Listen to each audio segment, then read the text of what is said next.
ಹಸಿರು ಕ್ರಾಂತಿಯ ಹರಿಕಾರ ಮಾಜಿ ಉಪ ಪ್ರಧಾನಿ ಡಾಕ್ಟರ್ ಬಾಬು ಜಗಜೀವನ್ ರಾಮ್ ರವರ 119ನೇ ಜಯಂತ್ಯುತ್ಸವ ಕಾರ್ಯಕ್ರಮ.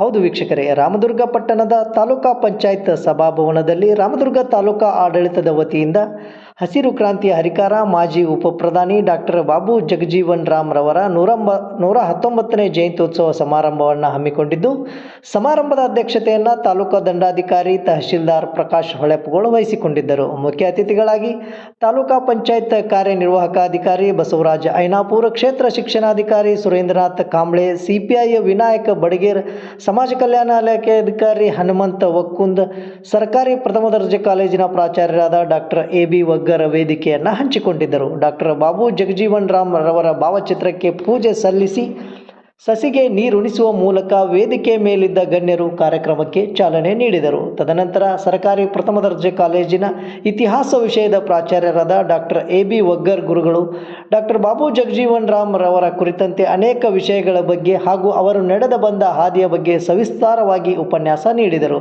ವಿ.ಎಲ್. ಚಿನಿವಾಲ್ ಸ್ವಾಗತಿಸಿದರು. ಮೇತ್ರಿ ಕಾರ್ಯಕ್ರಮವನ್ನು ನಿರೂಪಿಸಿದರು. ಎಸ್.ಎಸ್. ಕಡ್ವಾಲ್ ವಂದಿಸಿದರು. ಈ ಸಮಾರಂಭದಲ್ಲಿ ತಾಲೂಕಾ ಮಟ್ಟದ ಎಲ್ಲ ಇಲಾಖೆಯ ಅಧಿಕಾರಿಗಳು, ಸಿಬ್ಬಂದಿಗಳು ಉಪಸ್ಥಿತರಿದ್ದರು. ಮುದ್ದು ವಿದ್ಯಾರ್ಥಿಗಳು ಉಪಸ್ಥಿತರಿದ್ದು, ದಲಿತ ಸಮುದಾಯದ ಎಲ್ಲ ಮುಖಂಡರುಗಳು ಸೇರಿದಂತೆ ಇನ್ನೂ ಅನೇಕರು ಈ ಒಂದು ಭವ್ಯ ಸಮಾರಂಭಕ್ಕೆ ಸಾಕ್ಷಿಯಾದರು. ವರದಿ Shabir Jakati, JBM news, Ramdurg.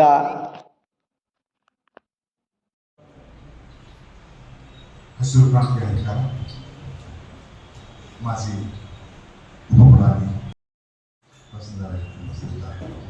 Prakash sir ಅವರು, ಕ್ಷೇತ್ರ ಶಿಕ್ಷಣಾಧಿಕಾರಿಗಳು, CPO ಸಮಾಜ ಕಲ್ಯಾಣ ಕಾರ್ಯಕ್ರಮಿಸಿದರು.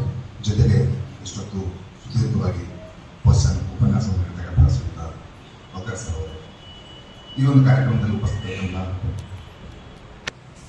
ಎಲ್ಲ ಗಣ್ಯರೇ, ಸಹೋದರಿಯರು, ವಿವಿಧ ಇಲಾಖೆಗಳ ಎಲ್ಲ ಮುಖ್ಯಸ್ಥರೇ, ಸಿಬ್ಬಂದಿ ವರ್ಗಗಳು, ಮಾಧ್ಯಮ ಜೀವನ ಸಾಧನೆಗಳನ್ನ ಎಲ್ಲರಿಗೂ ಮನಮುಟ್ಟುವಂತೆ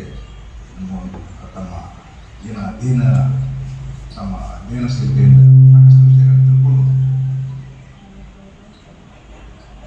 ನಮ್ಮ ಮುಂದೆ ತೆರೆದಿಟ್ಟು ಡಾಕ್ಟರ್ ಬಾಬು ಜಗಜೀವನ್ ರಾಮ್ ಅವರ ಜೀವನ ಬಗ್ಗೆ ಇಷ್ಟೆಲ್ಲ ಸಾಧನೆಗಳನ್ನು ಮಾಡಬಹುದಾ ಅಂತ ನಮಗೆ ಬೆರಗು ಹುಟ್ಟಿಸುವಂಥ ಸಾಧನೆ. ಅವರು ವಿದ್ಯಾರ್ಥಿ ಜೀವನವನ್ನು ನೋಡ್ತೀವಿ, ಅಸ್ಪೃಶ್ಯತೆ ವಿರುದ್ಧ ಹೋರಾಟ ಮಾಡ್ತಾರೆ. ತಮ್ಮ ಅತ್ಯಂತ ಆಕರ್ಷಕ ಭಾಷಣ ಶೈಲಿಯಿಂದ ಪಂಡಿತ ಮದನ್ ಮೋಹನ ಮಾಳವೀಯ ಅವರಿಂದ ಒಳಗಾಗ್ತಾರೆ. ಅವರ ಕ್ರಿಯಾಶೀಲತೆ, ಹೋರಾಟದ ಮನೋಭಾವನೆ, ಸುಭಾಷ್ ಚಂದ್ರ ಬೋಸ್ ಅಂತ ಏನ್ ಮಾಡ್ತಾರಪ್ಪ ಅಂದ್ರೆ ಸಚಿವರಾಗಿ ವಿವಿಧ ಇಲಾಖೆಗಳ ಕೆಲಸ ಮಾಡ್ತಾರೆ. ಅವರು ಯಾವೆಲ್ಲ ಸಚಿವರಾಗಿ, ರಕ್ಷಣಾ ಸಚಿವರಾಗಿರ್ಬೋದು, ಸಂವಹನ ಮಂತ್ರಿ ಆಗಿರ್ಬೋದು, ಆಹಾರ ಮತ್ತು ಕೃಷಿ ಮಂತ್ರಿ ಆಗಿರ್ಬೋದು, ಕಾರ್ಮಿಕ ಸಚಿವರಾಗಿರ್ಬೋದು, ಆ ಎಲ್ಲ ಕ್ಷೇತ್ರಗಳಲ್ಲಿ ತಮ್ಮದೇ ಆದ ಛಾಪನ್ನು ಬಿಟ್ಟಿದ್ದಾರೆ. ಸುಮ್ಮನೆ ಒಬ್ಬ ಮಂತ್ರಿಯಾಗಿ ಕೆಲಸ ಮಾಡಿದ್ರು 20 ವರ್ಷ 30 ವರ್ಷ ಅವರು ಸಚಿವರಾಗಿ ಕೆಲಸ ಮಾಡ್ಬೋದು ಅನ್ನೋ ಅಷ್ಟೇ ಒಂದೇ ಗುರುತಲ್ಲ.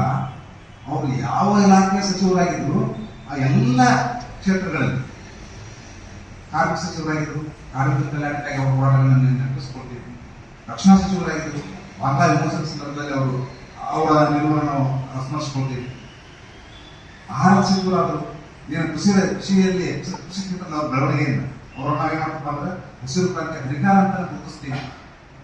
ಅಂದ್ರೆ ಒಬ್ಬ ವ್ಯಕ್ತಿ ಒಬ್ಬ ಸಚಿವನಾಗಿ ಕೇವಲ ಕೆಲಸ ಮಾಡೋದು ಮುಖ್ಯ ಅಲ್ಲ, ಆ ಒಂದು ಸಚಿವನಾಗಿ ಅಥವಾ ತನ್ನ ಕ್ಷೇತ್ರದಲ್ಲಿ ಏನೆಲ್ಲ ಸಾಧನೆ ಮಾಡಿದ್ರು, ತಮ್ಮ ಹೆಜ್ಜೆ ಗುರುತುಗಳನ್ನು ಏನೆಲ್ಲ ಬಿಟ್ಟು ಹೋದ್ರು ಅನ್ನೋದು ಬಹಳಷ್ಟು ಮುಖ್ಯ ಆಗಿರ್ತದೆ.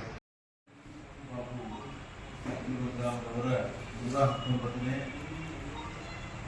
ಜನ್ಮ ಸಮಾರಂಭದ ಈ ವಿಶೇಷ ಕಾರ್ಯಕ್ರಮದಲ್ಲಿ ವೇದಿಕೆ ಮೇಲೆ ಉಪಸ್ಥಿತರಿರುವಂತಹ ಶ್ರೀ ಬಸವರಾಜ ಐನಾಪುರವರೇ, ಶ್ರೀ ಹನುಮಂತ ವಕ್ಕುಂದ್ರವರೇ ಸಹಿತ ಬಾಬೂಜಿಯವರ ಜನ್ಮ ದಿನಾಚರಣೆ ಸಮಾರಂಭದ ಶುಭಾಶಯಗಳು.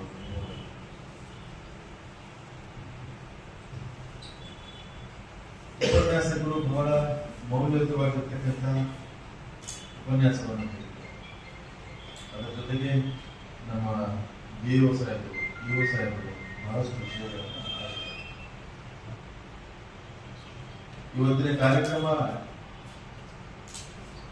ಚಿಕ್ಕದಾಗಿದ್ದು ಸಹಿತ ಬಹಳ ಸುಂದರವಾಗಿ ವ್ಯವಸ್ಥಿತವಾಗಿ ಮೂಡಿದರು. ಅದಕ್ಕೆಲ್ಲ ಕಾರಣೀಭೂತರು ತಾವೆಲ್ಲ. ಯಾಕಂದ್ರೆ ಹೆಚ್ಚು ಕಡಿಮೆ ಕಾರ್ಯಕ್ರಮ ಪ್ರಾರಂಭವಾಗಿ ಒಂದು ತಾಸು ಆಗುತ್ತೆ, ಡ್ರಾಪ್ ಸೈಲೆಂಟ್ ಆಗಿ ಎಲ್ಲರೂ ಬಹಳ ಆಸಕ್ತಿಯಿಂದ ಕುಳಿತು ಸಮಾಧಾನದಿಂದ ಕೇಳಕ್ಕೆ ಅದು ನೋಡಿ ಬಹಳ ಖುಷಿ. ಇವತ್ತಿನ ಕಾರ್ಯಕ್ರಮ ಆ ಟೈಪ್ ಆಗಿಲ್ಲ. ಸೊ ಇವತ್ತಿನ ದಿನ ನಾವು ಒಬ್ಬ ಮಹಾನಾಯಕ, ಸಮಾಜ ಸುಧಾರಕ, ದೇಶಭಕ್ತರಾಗಿರ್ತಕ್ಕಂಥ ಬಾಬು ಜಗಜೀವನ್ ರಾಮ್ ಅವರ ಜಯಂತಿಯನ್ನ ಆಚರಣೆ ಮಾಡ್ತಾ ಇದ್ದೀವಿ. 1908ರಲ್ಲಿ ಏಪ್ರಿಲ್ 5ನೇ ತಾರೀಕಿಗೆ ಬಿಹಾರದಲ್ಲಿ ಬಾಬೂಜಿಯವರು ಜನಿಸಿದರು. ಅತಿ ಸರಳ ಕುಟುಂಬದಿಂದ ಬಂದರೂ ಸಹಿತ ನಮ್ಮ ಶ್ರಮ ಮತ್ತು ದೃಢ ಸಂಕಲ್ಪದಿಂದ ದೇಶದ ಪ್ರಮುಖ ನಾಯಕರಲ್ಲಿ ಒಬ್ಬರಾಗಿ ಬಾಬೂಜಿಯವರು ಹೊರಬಂದರು. ದಾರಿಯೊಳಗ ನಾವೆಲ್ಲ ನಡೆಯುವುದು ಅಂತೇಳಿ ಹೇಳ್ತಾ ಅವರ ಆದರ್ಶಗಳನ್ನ ನಮ್ಮ ಜೀವನದಲ್ಲಿ ಅಳವಡಿಸಿಕೊಂಡು ಸಮಾನತೆ ಮತ್ತು ಸಹೋದರತ್ವದ ಸಮಾಜ ನಿರ್ಮಾಣಕ್ಕೆ ನಾವೆಲ್ಲರೂ ಕೂಡ ಶ್ರಮಿಸೋಣ ಅನ್ನುವಂಥ ಮಾತನ್ನೇ ಹೇಳಿ ಮತ್ತೊಮ್ಮೆ ತಮ್ಮೆಲ್ಲರಿಗೂ ಶುಭಾಶಯಗಳನ್ನು ನಾನು ಮಾಡ್ತೀನಿ. ಇಂದಿನ ದಿನ ಶಿವಕ್ರಾಂತಿಯ ಅಧಿಕಾರ ಹಾಗೂ ಮಾಜಿ ಹಾಗೂ ದೇಶಕ್ಕಂಥ ಶ್ರೀಮಂತ ನಾಯಕರಾದಂಥ ಬಾಬು ಜಗಜೀವನ್ ರಾಮ್ ಅವರ ಜಯಂತಿಯನ್ನು ಮೂಲಕ ಕಾರ್ಯಕ್ರಮದ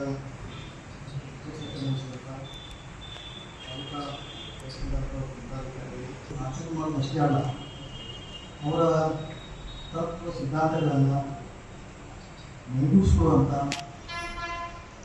ಅನುಷ್ಠಾನಗೊಳಿಸುವಂಥ ಕೆಲಸವನ್ನು ನೆನಪಾಗುವಂಥ ಒಂದು ಸುಸಂದರ್ಭ ಅಂತೇಳಿ ನಾವು ಭಾವಿಸಬೇಕಾಗ್ತದೆ. ಯಾಕಂದರೆ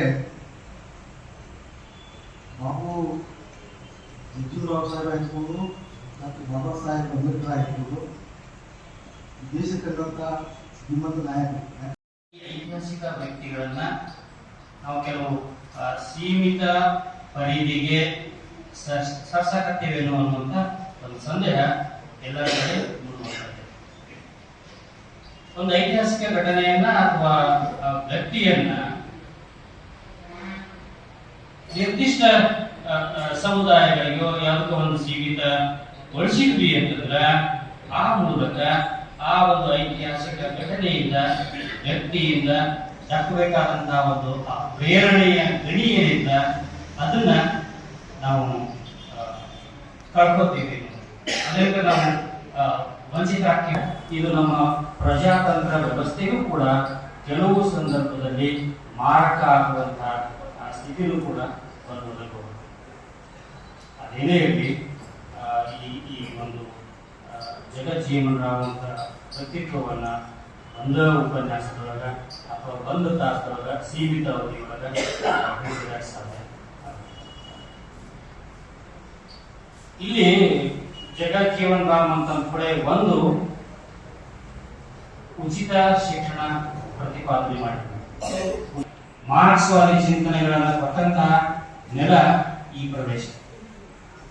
ಸಮಾಜವಾದಿ ಚಿಂತನೆಗಳನ್ನು ಕೂಡ ಫಸ್ಟ್ ಹುಟ್ಟುಕೊಂಡಿದ್ದು ಅದರ ಪ್ರದೇಶ.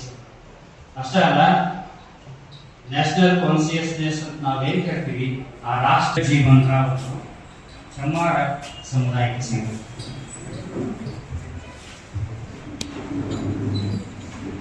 ಚಮ್ಮಾರ ಸಮುದಾಯ ಅಂದ ಕೂಡ ನಮಗೊಂದು ನೆನಪು ಸಮುದಾಯಗಳ ಬಗ್ಗೆ. ಬ್ರಿಟಿಷರಿಗೆ ಕೇವಲ ವ್ಯಾಪಾರಿ ಕಂಪನಿಯಾಗಿ ಬಂದಂತವರು ಈ ಇಡೀ ಪ್ರದೇಶವನ್ನ ಹಿಡ್ಕೊಳ್ಳೋ ಸಾಮರ್ಥ್ಯ, ಹಿಡ್ಕೊಳ್ಳೋ ಮ್ಯಾನ್ ಪವರ್ ಕೂಡ ಅವ್ರ ಕಡೆ ಇರಲಿಲ್ಲ. ಅಷ್ಟು ಸೈನಿಕರು ಅವ್ರ ತರಕ್ ಸಾಧ್ಯ ಇರಲಿಲ್ಲ. ಅದರಿಂದ ನಮ್ಗೆ ಅನುಕೂಲ ಆಗೈತಿ ನಿಜ. ಅದು ತಮ್ಮ ವಸಾಹತುಶಾಹಿ ಪ್ರಭುತ್ವ ಗಟ್ಟಿಗೊಳಿಸ್ಕೊಳಕ ಆ ರೀತಿಯಾದಂತ ಅಧ್ಯಯನ ಅವ್ರಿಗೆ ಬೇಕಾಗಿತ್ತು.